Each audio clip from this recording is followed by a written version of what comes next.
Coucou, bienvenue au Café des Burnies, le podcast qui prend soin des nanas en burn-out. Je m'appelle Sarah, je suis dealeuse de peps pour nanas épuisées et grâce à mon expertise d'infirmière, de coach en résilience et ma passion pour la trichothérapie, je t'aide à déculpabiliser, à sortir de ton isolement et à retrouver ta confiance en toi et à reprendre goût à la vie. Alors chaque semaine, que ce soit en solo ou avec une nana inspirante, on parlera dévalorisation, échec, harcèlement, mal-être, mais aussi résilience, espoir, épanouissement, reconversion et bien sûr trichothérapie. Alors pour retrouver ton peps, ta motivation et vivre enfin pleinement ta vie, réserve ta séance de diagnostic avec moi. On prendra le temps de faire le point sur ta situation et on verra ensemble lequel de mes programmes est le plus adapté pour toi. Tu trouveras le lien dans le descriptif. Maintenant, détends les épaules, cohérence cardiaque et profite pleinement de cet épisode.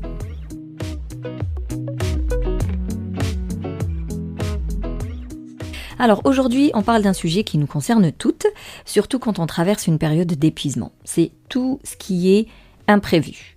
Imprévu, changement de vie, que ce soit un changement de boulot, une séparation, un déménagement, un bébé, une reconversion, la vie, voilà, ce qui peut arriver dans la vie, ça peut vraiment être cette goutte qui fait déborder le vase lorsque on est déjà en burn-in ou en burn-out. Donc la vraie question c'est comment on le vit sans s'épuiser encore plus. C'est-à-dire quand je suis déjà en burn-in ou en burn-out et qu'il y a un nouvel événement qui me tombe dessus, qui n'était pas du tout prévu, je n'ai pas l'énergie d'y faire face, mais il va falloir quand même le surmonter. Qu'est-ce que je peux faire pour le vivre sans m'épuiser encore plus ? Donc tout d'abord, si tu paniques au moindre changement aujourd'hui, ce n'est pas de ta faute, c'est simplement que ton cerveau est programmé pour éviter l'inconnu. Parce que vous devez toutes connaître l'histoire de la résistance, l'histoire du système de défense où on va être dans j'attaque, je m'immobilise ou je fuis lorsqu'il y a un nouvel événement qui me tombe dessus. Et ben c'est toujours ce système archaïque qu'on se trimballe depuis la nuit des temps. Et donc quand la vie change brutalement, ton cerveau active le mode panique, stress, anxiété, insomnie, procrastination, fatigue extrême, envie de ne rien faire, un vide intersidéral, vraiment me rouler dans ma couette et ne plus sortir de mon lit. Donc c'est quelque chose de physiologique finalement, mais il faut savoir que le changement n'est pas le problème. Le problème c'est surtout comment on va aborder ce changement. Donc lui il est là, on sait qu'il est là, on sait qu'il y en aura plein des changements dans notre vie. La bonne question c'est comment je vais faire au mieux pour bien vivre ce changement.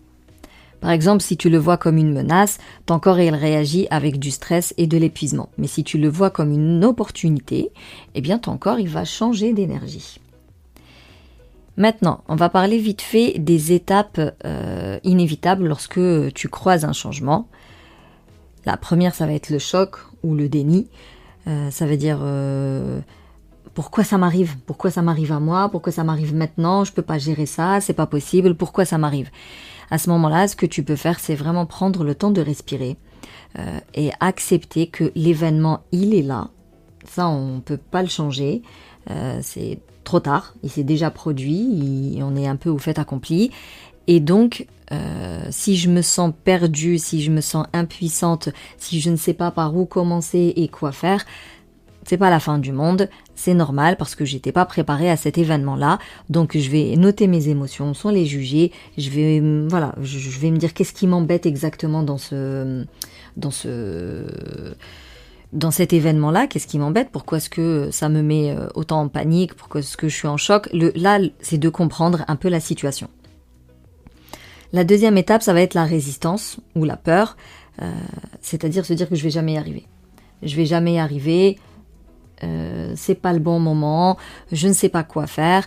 Eh bien à ce moment-là, tu peux te rappeler d'un moment où tu as dû t'adapter de manière vraiment imprévue. C'est-à-dire que obligatoirement, toutes, vous avez eu un événement dans votre vie qui vous a poussé à vous adapter. C'est-à-dire c'était pas dans l'agenda, mais quand c'est arrivé, vous avez su le surmonter.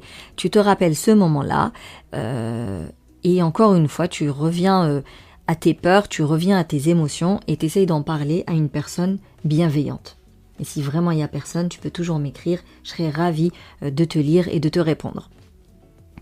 La troisième étape, ça va être l'exploration, l'adaptation. C'est-à-dire, ok, j'ai eu ma panique, pourquoi ça me tombe dessus? J'ai eu ma peur, à savoir je vais jamais réussir, je vais jamais m'en sortir. Maintenant, c'est, et si je testais un petit pas? Si je testais quelque chose? Si je commençais à faire quelque chose? Donc là, tu fais des petits essais. Rien de radical, rien d'extraordinaire, rien de fastidieux, rien de lourd. Vraiment des tâches ultra accessibles, à la portée de toutes. Un petit pas de rien du tout, mais qui va vers une solution. Et la dernière étape, c'est l'acceptation ou la renaissance. Et là, c'est le fait de se rendre compte que l'événement était peut-être costaud, que j'étais en panique, qu'au début je ne savais pas quoi faire et qu'avec le temps, j'ai pris confiance en moi, j'ai mis en place certaines choses, il y a des choses qui ont fonctionné, d'autres non, ce qui n'a pas fonctionné, je l'ai réajusté et aujourd'hui, je m'en sors bien parce que j'ai traversé cet imprévu, j'ai traversé cet événement indésirable et j'en suis pas morte, au contraire, j'ai résolu le problème, tout va bien en ce qui concerne cet événement. Donc finalement, ce n'était pas si terrible. Et là, tu célèbres. Tu célèbres tes avancées, tu célèbres tes progrès, tu célèbres même ton nouveau mindset, j'ai envie de dire. Tu célèbres les pensées positives que tu peux te dire, tu célèbres l'espoir que tu peux ressentir, tu célèbres la moindre fierté que tu as pu ressentir. Donc vraiment, ne pas hésiter à célébrer ces victoires, ça permet de se donner du courage, de la force et d'aller plus loin. Alors maintenant, pourquoi les changements épuisent davantage quand on est en burn-out ? J'ai envie de dire c'est logique. Quand tu es en burn-out ou en épuisement, un gros changement peut être la goutte de trop, comme je disais au début de l'épisode, parce que tout simplement ton corps il est déjà en mode survie. Un burn-out, c'est comme ce téléphone qui est en batterie faible. Si tu ouvres toutes les applications, forcément il va s'éteindre plus vite que si tu utilisais le minimum vital. Si tu le gardes même en hors ligne juste pour les appels en urgence, s'il y a une urgence. Et donc, toi qui es en plein changement, tu as besoin d'économiser ton énergie. Ça, c'est très important. On arrête les pièges. Alors, je vais vous lister les pièges à éviter. Donc, pour bien vivre un événement indésirable qui te tombe dessus, tu as besoin d'économiser ton énergie, à savoir éviter tous les pièges comme vouloir tout régler en même temps, parce que ça va te cramer, te juger parce que c'est trop difficile et genre tu n'y arrives pas. Il faut être bienveillante envers soi et comprendre que tu es fatigué, donc c'est normal que ce soit difficile. Te forcer à avancer trop vite, vraiment ralenti, parce que des fois ça peut être très contre-productif que se donner à fond, alors que tu n'as pas l'énergie, en fait, tu n'as pas les batteries pour te donner à fond. Donc plutôt t'écouter, parce que ton corps il t'envoie des signaux et pour une fois, vas-y, respecte et écoute ce qu'il te dit. Décompose ton changement en étapes vraiment mini-rikiki pour y aller étape par étape et ne pas t'épuiser et surtout ne pas avoir peur de la charge de travail qu'il y a. Et puis entoure-toi de soutien, entoure-toi de bonnes personnes qui t'encouragent et qui te motivent. Maintenant, comment apprivoiser le changement quand on est en burn-in ou en burn-out ? Je te partage 5 stratégies et je t'encourage à les mettre en place. Premièrement, c'est se mettre en mode test, c'est-à-dire que je considère le changement comme une expérience, plutôt que de me dire je dois changer de boulot, je vais plutôt me dire je vais tester d'autres options. Ancrer du plaisir dans l'inconnu, c'est-à-dire que associer chaque étape à une mini récompense.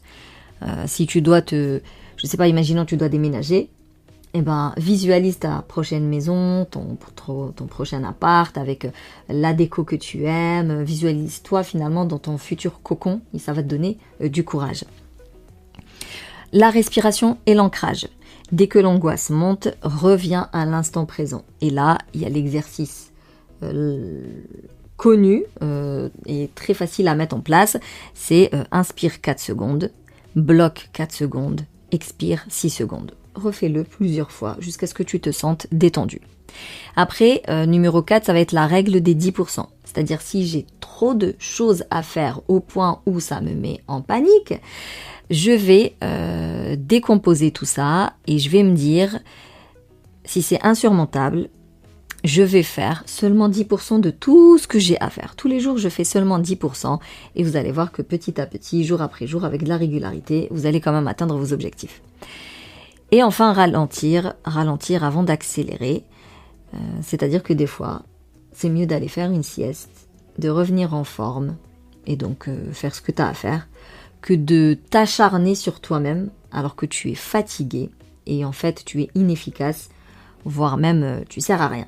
Donc cette semaine, tu peux te dire quelle petite action je pourrais faire cette semaine pour avancer dans ma vie, dans mon changement. Là en ce moment, voilà, je ne vais pas bien, peut-être je suis en arrêt, peut-être que non, peut-être que je vais quand même au boulot alors que je sais très bien que je suis en burn-in ou en burn-out. Qu'est-ce que je peux faire cette semaine ? Quelle est la petite action que je peux mener cette semaine qui va me faire bouger d'une part, mais surtout me faire avancer dans mon objectif de prendre soin de ma santé physique et mentale, mais sans te mettre la pression. Vraiment, tu reprends les 5 étapes que je viens de te citer. Mais bien évidemment, si tu veux aller plus loin et être réconforté, être entouré, être conseillé, avoir les bons outils, avoir les bonnes réflexions, vraiment être accompagné, je ne peux que t'encourager à réserver ton appel offert avec moi. On prendra le temps de faire le point sur ta situation, voir tes problématiques et je te proposerai la solution qui me paraît la plus adaptée, celle qui te permettra de sortir de ton burn-out, mais aussi d'éviter toutes les rechutes et devenir ta propre coach, avoir ton propre plan d'action pour tous les événements qui pourraient te tomber dessus dans la vie à venir, parce que dans la vie, il y a toujours des changements, il y a toujours des événements. Voilà. En tout cas, merci plus pour ton écoute. Si tu veux soutenir le Café des Burnies, tu peux me laisser un avis, me mettre 5 étoiles sur la plateforme de Apple Podcast. Tu peux partager le podcast autour de toi. On ne sait jamais le bien qu'il pourrait faire à celui qui l'écoute. Pour échanger sur cet épisode ou sur une problématique en particulier, je te donne rendez-vous dans la Safe Place qui se trouve sur Telegram. Ou alors, rendez-vous sur Instagram aussi. Et sinon, on se capte la semaine prochaine pour un nouvel épisode. Et d'ici là, booste ton feeling good.